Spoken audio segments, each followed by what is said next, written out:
Hello friends, welcome to my channel quick story. आप सभी का हमारे आज के वीडियो में दिल से स्वागत है। दोस्तों, सुंदरता दो प्रकार की होती है, एक मन की और दूसरी तन की। तन की सुंदरता तो आज है, कल खत्म हो जाएगी, लेकिन मन की सुंदरता हमारी कभी भी नष्ट नहीं होती है। इसीलिए अगर आपको स्नेह करना है तो मन की सुंदरता से कीजिए, न कि तन की सुंदरता से। आज की हमारी कहानी इसी से संबंधित है। एक बार भगवान बुद्ध कपिलवस्तु गए। वहाँ पे उनके एक शिष्य थे अनिरुद्ध, जिनकी बहन थी रोहिणी। रोहिणी बहुत ही सुंदर थी, लेकिन उसके साथ उसको सुंदरता का अहंकार भी था। दोस्तों, अहंकार दो प्रकार का होता है, एक नाम का और एक रूप का। नाम का जैसे पद, प्रतिष्ठा, यश, धन और त्याग, और दूसरा होता है रूप का। रोहिणी को रूप का ही घमंड था। अगर आप किसी कुरूप स्त्री को भी सुंदर कहेंगे तो वह मान जाएगी कि वह सच में सुंदर है, और रोहिणी तो वास्तव में सुंदर थी। अगर उसके सामने किसी और की सुंदरता के गुण गा दिया जाए तो उसे बहुत क्रोध आता था, उसके अहंकार को ठेस पहुंचती थी। और जिसके अंदर अहंकार होगा वहाँ तो प्रेम हो ही नहीं सकता, और जिसके जीवन में प्रेम नहीं, आप उसके चेहरे को गौर से देखिए, उसका चेहरा कैसा कुरूप और रूखा सूखा नजर आएगा। और जिसके चेहरे पे प्रेम रहता है वह चेहरा हमेशा चमकता रहता है। रोहिणी को भी अहंकार और क्रोध के कारण चेहरे पे छवि रोग हो गया था। फफोले उठ गए थे चेहरे पे, जगह जगह से त्वचा काली हो गई थी, चेहरे पे सौंदर्य बिल्कुल नहीं रह गया था और फैल गई थी एक कुरूपता।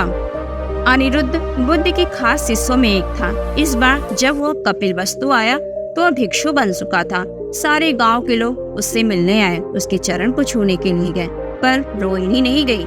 अनिरुद्ध जानता था कि उसकी बहन बचपन से ही बहुत क्रोधी है, अहंकारी है, बात बात में नाराज हो जाती थी। खेल खेल में बचपन में अगर किसी और को रानी बना दिया जाता था तो उसके क्रोध का ठिकाना नहीं रहता था, तो लोग खेल को आगे चलाने के लिए उसे रानी बना ही देते थे। अनिरुद्ध ने घर पे संदेशा भेजवाया कि तुम मुझसे मिलने क्यों नहीं आई। संदेशा भेजवाने पर रोहिणी आई, लेकिन घूंघट में। तब अनिरुद्ध ने कहा, तुम घूंघट में मेरे पास क्यों आई हो? उसे यह बात बहुत अजीब लगी, क्योंकि एक तो वह सन्यासी था और दूसरा उसका भाई था। तब उसने रोहिणी से पूछा, एक तो तुम मुझसे मिलने ही नहीं आई, और जब बुलाया तो ये कैसा व्यवहार? घूंघट निकाल के आई, मेरी तो समझ में नहीं आ रहा है। तो रोहिणी की आंखों में आंसू आ गए। वह भाई के चरण पकड़ के कहने लगी, भैया तुम बुरा मत मानना, मुझे छवि रोग हो गया है, मेरा सारा सौंदर्य मुझसे छिन गया है, चेहरे पे फफोले हो गए हैं, मैं तुम्हें ये चेहरा कैसे दिखाती। दोस्तों, लज्जा भी एक प्रकार का अहंकार का सूक्ष्म रूप है कि जो ये हो रहा है वो मुझे स्वीकार नहीं है, मुझे ये सब अच्छा नहीं लग रहा है। लज्जा में एक प्रकार का विरोध छिपा होता है। अनिरुद्ध रोहिणी के स्वभाव को जानता था, इसीलिए उसने ये नहीं पूछा कि ये सब कैसे हो गया। उसने उस बात को वहीं पूर्ण विराम दे दिया। उसने कहा, ये सब बातें छोड़, मुझे बहुत काम है। देख, तेरा भाई तेरे घर आए हैं, उसके साथ 10,000 भिक्षु भी हैं। ये तेरे लिए सम्मान की बात है, हमारे कपिलवस्तु के सम्मान की बात है। उनके रहने के लिए एक भवन बनवाना है, वह भी वर्षा आने से पहले। छप्पर और लकड़ियों से तू जल्दी से महीने भर के अंदर एक भवन बनवा दे, ताकि सभी भिक्षु वर्षा से पहले उसमें रह सके। अगर इस खुले में रहेंगे तो लोग तेरे भाई को क्या सम्मान देंगे कि गए थे कपिलवस्तु, और अनिरुद्ध के गांव में सर छिपाने की भी जगह नहीं मिली, तो सब काम धाम छोड़ के तो बस इसी काम में लग जा। लेकिन रोहिणी के पास तो पैसा था ही नहीं। भाई ने बिना कुछ पूछे उसे ये काम सौंप दिया, रोहिणी को कहने का मौका ही नहीं दिया। रोहिणी ने सोचा, उसका भाई बौद्ध भिक्षु हो गया है, लोग उसके चरण छूते हैं, उसे गुरु के समान मानते हैं। उसकी समझ में तो कुछ आ ही नहीं रहा था। अब रोहिणी उधेड़ बुन में पड़ गई। गर्मी का दिन था, धूप से सारा शरीर तप रहा था।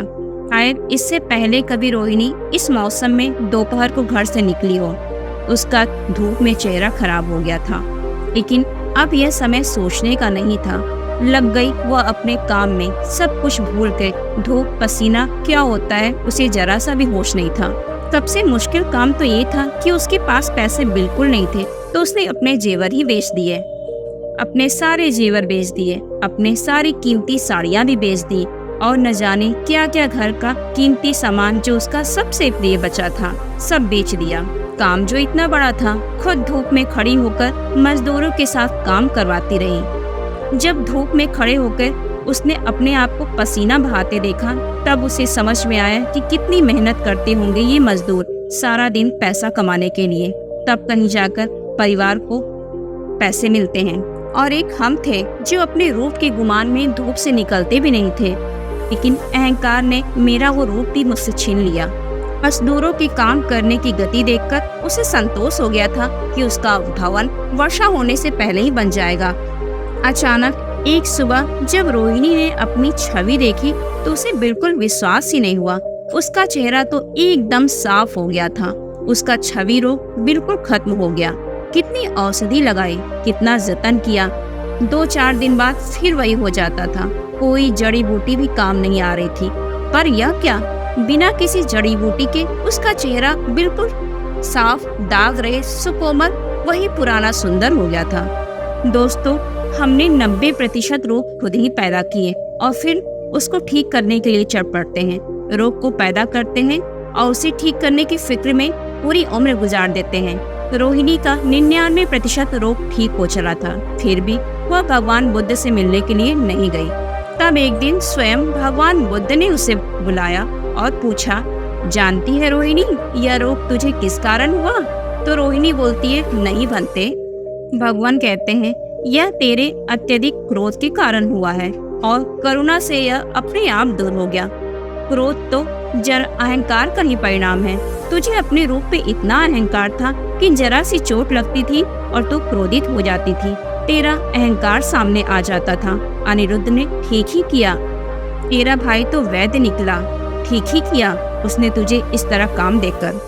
लेकिन रोहिणी, देखा तुमने, यह पूरी तरह भी ठीक नहीं हुआ। क्या कारण है? क्यों रह गया यह 1%? 100% क्यों नहीं ठीक हुआ? तेरा अहंकार मन के किसी कोने में अभी भी बैठा है। हे रोहिणी, अपने अंदर के अहंकार को, क्रोध को खत्म कर दे, तेरा सारा रोग पल भर में खत्म हो जाएगा। अगर तुम ऐसा नहीं करोगी तो तेरा यह रोग पल भर में फिर से हावी हो जाएगा। भगवान बुद्ध की बात रोहिणी की समझ में आ गई और उस दिन से उसने अपने मन के सारे अहंकार, क्रोध, मलिनता को निकाल कर फेंक दिया। तो दोस्तों, आपने देखा कि हमारे तन की सुंदरता बहुत दिनों तक नहीं रहती। अगर हमारी सुंदरता के कारण हमारे मन में अहंकार आ गया तो कोई न कोई रोग के हम शिकार हो जाते हैं।